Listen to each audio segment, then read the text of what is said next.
How to make calls on Microsoft Teams. Hi everyone, I'm here to assist you today without any delay. Let's jump right in. Open Microsoft Teams. Then, on the left side, click on Chat. And open the chat where you want to audio call and video call. You'll find audio call and video call option at the top right corner of your screen. Simply click on it and you will simply audio call or video call. And if you want to leave, press on leave at the top right. And this is how to call in the desktop. To do this on your phone, open Microsoft Teams. It's the same process.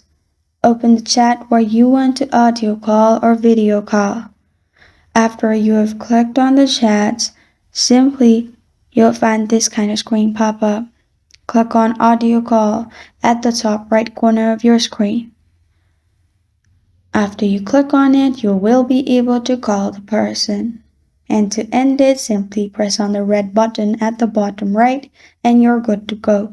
This is how to make calls on Microsoft Teams.